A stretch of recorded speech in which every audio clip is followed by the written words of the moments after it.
Hello friends! So today we are making some gluten-free cassava flour tortillas. So if you are gluten-free or if you're just trying to live a healthier lifestyle and try to avoid foods that could be inflammatory and you're looking for recipes that could be staples like a tortilla, really because you could do anything savory or sweet with it, then you are in the right place. And also we're just sharing here just honestly recipes that we make on a regular basis.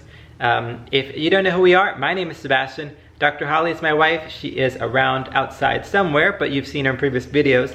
And we own Set Apart Health. It's a wellness center and we teach functional medicine. We do chiropractic. And we also own Set Apart Farm and Gardens, which is our nursery, our plant nursery. So we grow a whole bunch of plants so that people can grow their own food.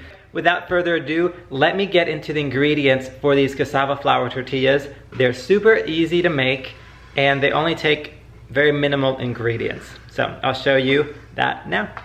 And the ingredients are cassava flour, real sea salt, not the fake stuff, you know. We have baking soda here. I just add like a pinch of that. This is actually organic olive oil, but I use the olive oil bottle, but try to get organic, cold pressed, extra virgin olive oil, the best quality you can get. And then here, this is the secret ingredient, organic pumpkin puree. I did forget to mention one ingredient, which is water. We will need water.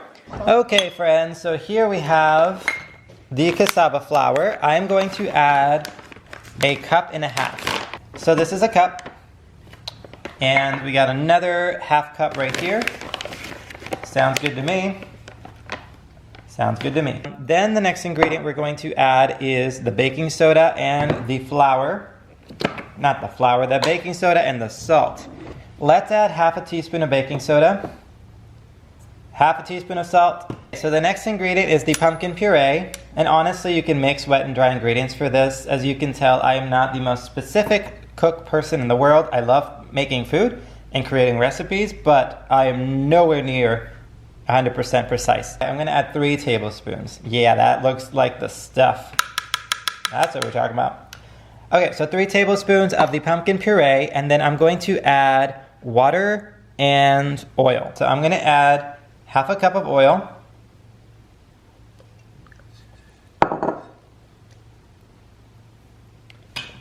That looks great. So I added half a cup of olive oil, and I'm just gonna stir this around.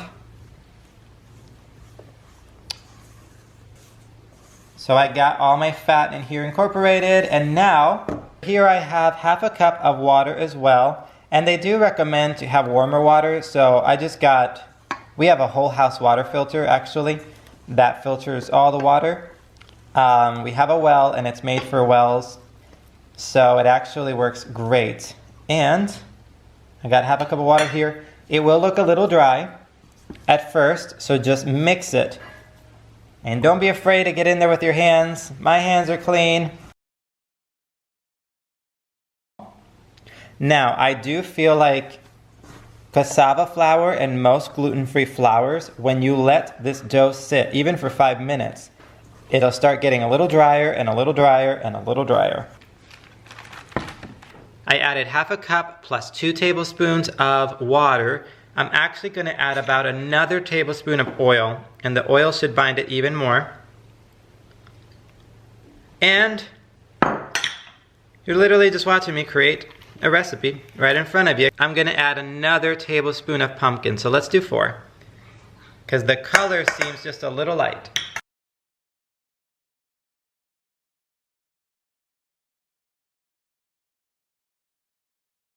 Look how beautiful, it's soft, it's hydrated, which is the most important thing. You want good hydrated dough, and I think this is gonna make the most perfect tortillas.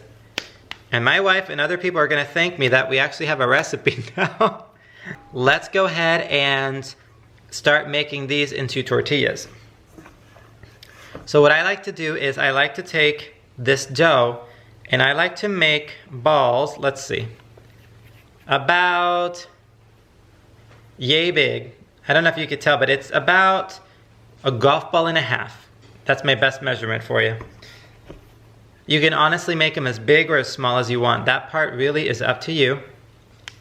I actually, while I'm making these, I'm gonna preheat my pan. Okay, so I'm gonna go ahead and preheat my pan. This is a cast iron, kind of the flat ones.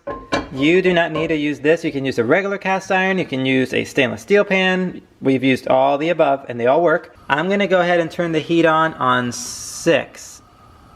Right here we got 1, 2, 3, 4 tortillas. These are gonna be good medium sized. My son always likes to have one mini tortilla.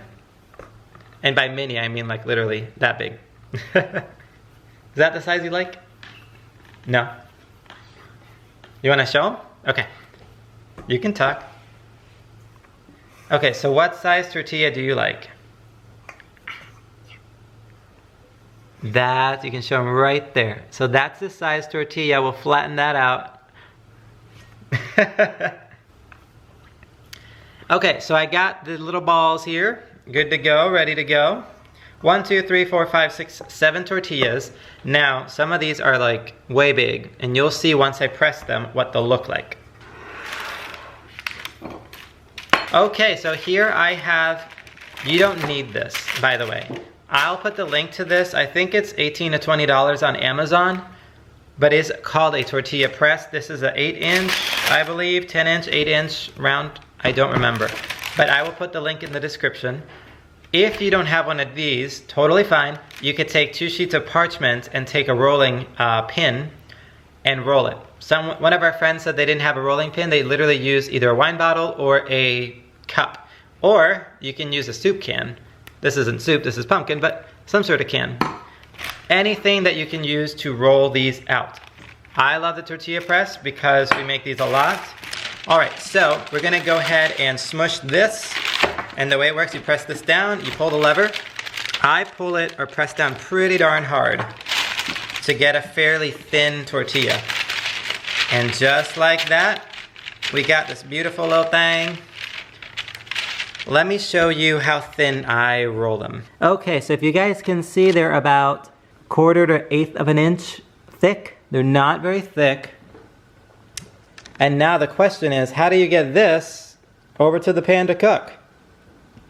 Exactly. So we're gonna take this, parchment and all. So I'm gonna take you guys over to the stove here. Remember, I preheated that. We got this whole tortilla situation. What do? So I take this and literally flip it onto the pan. This part is pretty darn exciting. Just do it fast. Just do it like you mean it, you know? Like that. Ouch! And then pull the parchment away. And there you go. Okay, so this is cooking away. I have it on pretty darn high heat. And you can see here it's starting to bubble a little bit. This, you can cook them pretty much a minute, maybe 1.5 minutes on either side.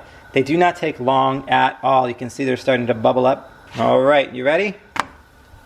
There we go. Look at that prettiness. So now you can actually move it around the pan. I'm gonna let that sit, I don't know, a few minutes here. 1.5 minutes, maybe 2. For the other side to cook. Here's what the tortilla looks like on one side. Here's the side when it was too hot. Now, you can see this tortilla is super flexible. I can roll with it. It is a little harder on this side because I cooked it a little much. Now, let this sit 5 minutes. It's gonna get soft again, like soft. So, but it's perfect right now. I'm gonna go ahead and make the rest and I'll show you them at the end. We now have a bunch of tortillas that are cooked. So let me show you guys right here. This is what they look like. As they sit, I stack them up. As they sit, they kind of lightly steam. Well, now you can see they're very pliable. You can make a taco with them, great shape. Just super easy to manage. And the taste is legit. Like tortilla legit, you know? Here I just ripped off a piece so you guys can see. Let's see if it zooms in. That's perfect! Nice and soft. It is not like doughy or gluey. Good salt, good baking soda flavor. It's plain enough. It's not like salty. It's plain enough to go both ways. So if you want a sweet situation, so like my son likes to put a little almond butter and a little bit of like jam that has no sugar and it's just fruit in it, like a peanut butter and jelly kind of thing. You could do that. You can do a whole bunch of sweet things. Today we're going to make tacos with them. So whether ground beef, or I'm gonna find some sort of protein and season it like taco seasoning, and that's what we're having for dinner. So we hope that you guys like this recipe that I just completely made up in front of you because I didn't have one. And let me know if you try them. Let me know how you make them, if you make them sweet or savory, and let us know in the comments. We hope you enjoy this. See you in the next one. Bye.